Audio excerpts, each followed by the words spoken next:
Welcome to today's expressive art lesson. Today we're going to continue looking at typography, and we're going to do this by looking at poster design. Before we get started on today's lesson, I just wanted to highlight some of my favourite work from the previous lesson. The standard was so high, so I just want to say congratulations to you all. I was blown away by your typography work. You've done a really good job. And I want you to take a minute for this slide and just write down all the key points as to why you think these ones are successful. So you can have a think about the fonts, the layout, the use of space, and the drawings included. So just write down your thoughts, what makes these typography examples really successful. Your minute starts now.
I'd like you to keep in mind those points you just wrote down because they should come in handy for our drawing task later in the lesson. Let's break down what to expect in this lesson. So today we are going to learn about what makes a poster successful. And we're going to do this by exploring and comparing a range of traditional and modern posters. Once we got a better understanding of poster and their designs, we then go into design our own poster using the typography skills we learnt in the previous lesson. We're also going to be working with symmetrical backgrounds and layout techniques. So we'll talk a bit more about that later. But I do want you to remember everything that we already done in the last lesson because that will help you in today's. There are many factors that can make a poster successful, but I've broken down the top 3 things that I want us to include in our poster designs today. So first off, we need our posters to be eye-catching. We need to grab the audience's attention fast. Then we need to inform the audience. So our poster will be advertising the circus from the film The Greatest Showman. And then lastly, we want our audience to want to take action from looking at our poster. We want them to buy a ticket to the circus. But how are we going to include these things in our poster design? Some things that we can add into our poster design to help these factors is good design. We want to think about the layout, the use of colour and space, and the combination of text and imagery. When we start thinking about all these things, that's going to make the poster eye-catching and it'll grab their attention. Next, we need to make sure the poster has a clear purpose and we need to keep the information concise. And we're going to do that through using our typography skills from the previous lesson. I mentioned briefly on the previous slide that posters are used to advertise events. So I wanted to highlight these posters that we used to advertise the circus from when the film was set. So things to look out for on these designs.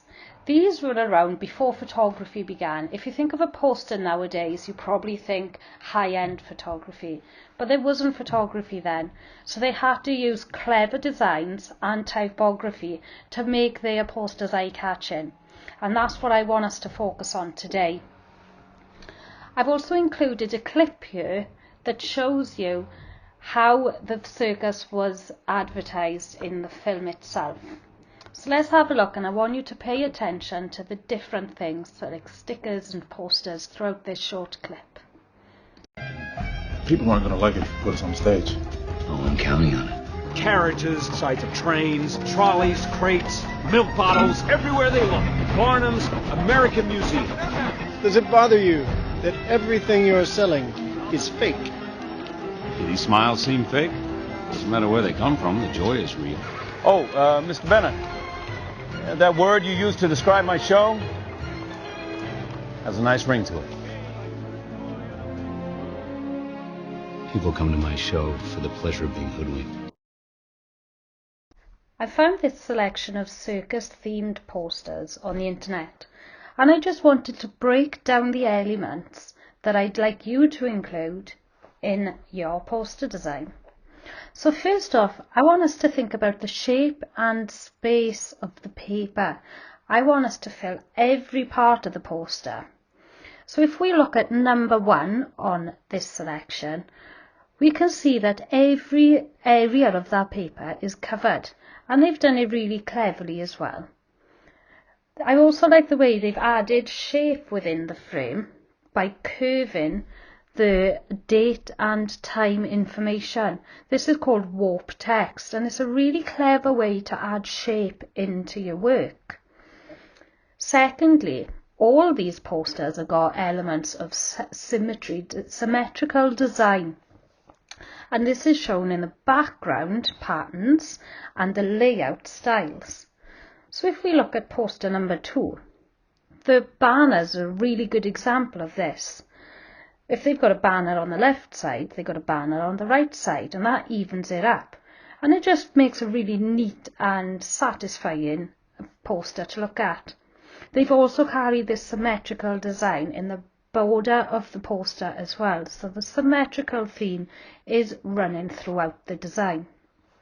Then the typography.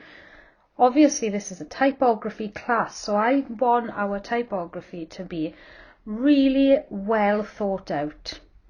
If we look at the typography on the second poster again, they've really used the elements, that decorative font, to help highlight the meaning of circus. I think that works really well. And then lastly, you don't have to add colour on today's lesson, but if you do, just think about nice bold colours. Remember, we're grabbing the attention of the audiences. So 2 main themes I want us to carry through in our poster designs in today's lesson are symmetry patterns and layouts and typography. So I've just highlighted some posters on this slide that work well within these themes. So if we look at symmetry first, all symmetry is balanced proportions. So all these posters here are the same on one side as they are on the other side. I've added a line directly down the middle to help show this. Whatever you add on the one side, I want you to mirror on the other side, and this is going to give you a symmetrical feel. Remember back to those traditional themed posters, and they all had that symmetrical theme. So let's carry that through in our work today. And then typography. Now we looked at typography in our last lesson, but I just really want to highlight how far you can push typography. There aren't any limits. You can be as creative as you want with it. And I want you to think outside the box in today's lesson, take it as far as you can. Be experimental. Remember, our poster designs are aimed for before photography was invented. So our main eye-catching element is going to be our typography. So we really need it to stand out. So pay close attention on the fonts you use. I've broken our drawing task today into 2 sections. In this video, first, we are going to see how we're going to make our background symmetrical. And then on the next slide, I'm going to show you how to fill in the poster with a symmetrical layout and finish off with the typography skills we done in the last lesson.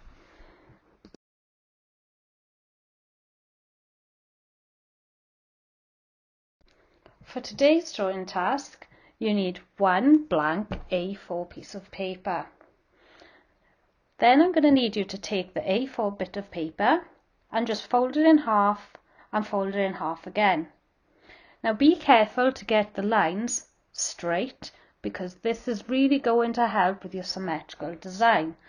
So try not to fold the paper wonky, because that will affect the final outcome.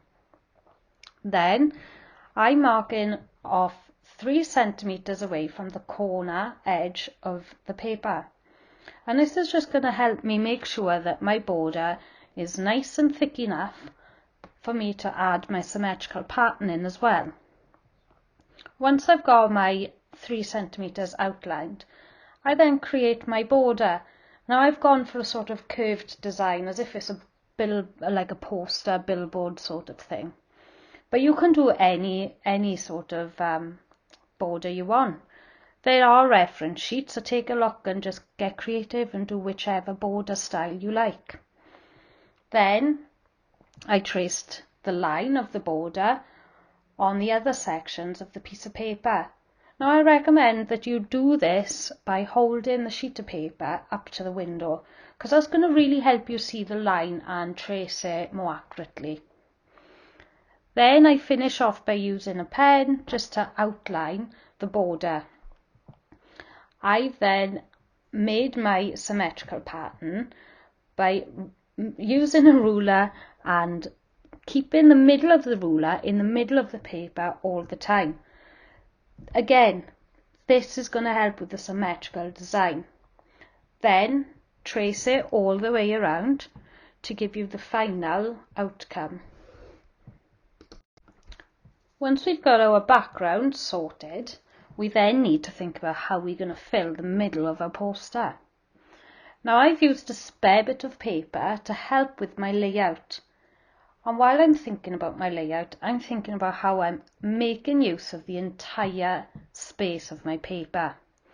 I'm thinking about the shape I'm using for the letters, and I'm using banners in my design to help create a fuller effect of filling up the paper. I'm using the curve of the banner, and this again is symmetrical, so I'm measuring out centimeters from the middle of the page to make sure they are even on each side. So a little tip to help you: if you imagine there's a line going directly down your poster, whatever you do on the one side you want to do on the other side, and you can get quite technical with this by measuring all the centimeters you use and reflecting that on the other side. So really consider this. I want you to sketch out with a pencil first, because this is going to help your poster have a really neat and professional feel to it. Then once you're happy with your layout, so I've marked out my text and where I want everything to go, and I was happy with that, so then I start adding in the typography. So remember everything I said last lesson. The style of font we use should reflect the words that we have on our poster. So I'm finishing off my typography with a pencil, and then I just go over it in pen. I highlight those banners, and I've added horses on either side as well to just finish it off.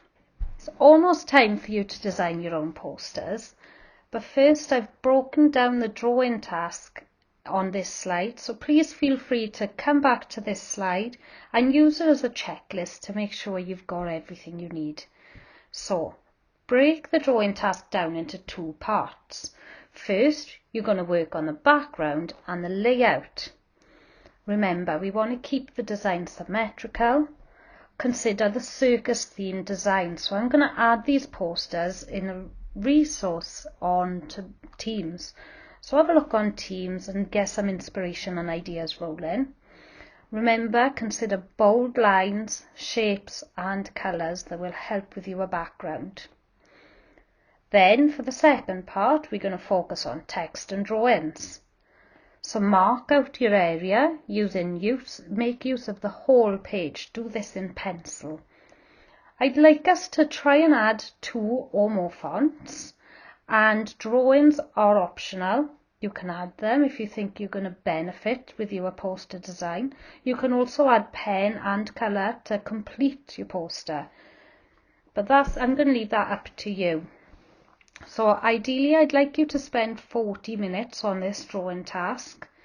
If you don't complete it in that time, please don't worry. I know you've got a lot of work on at the moment, so just send me a picture of where you are after 40 minutes and I'll give you some feedback after that. So just to recap, throughout the drawing task today, I'd like you to keep these pointers in mind to help you get a really successful poster design, because these are the elements I'm going to be looking for during marking. So first, I want a 3 cm border around the poster.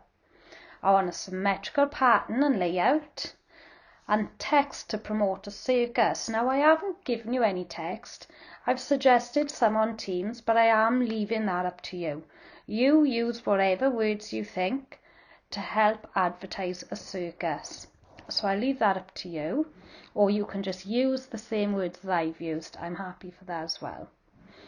And then lastly, I'd like you to try and include 2 or more fonts. Once you're done with your drawing task, I'd like you to reflect on the lesson with these 3 questions on the page now. First, I want you to write down 3 things you've learned this lesson. Then I want to hear 2 things you think you could improve on if you were to redesign your poster. And then lastly, just 1 thing that you enjoyed most from today's lesson. It's always good to hear your feedback, so put as much detail down as you want in that little feedback. And then once you're complete with today's lesson, I'm looking for you to submit 2 photos, 1 of your poster design and 2 of the written work. So they are the questions on slide 2 and the questions on this page. And then you can assign your work through Teams. Just upload the photos and press done. Good luck.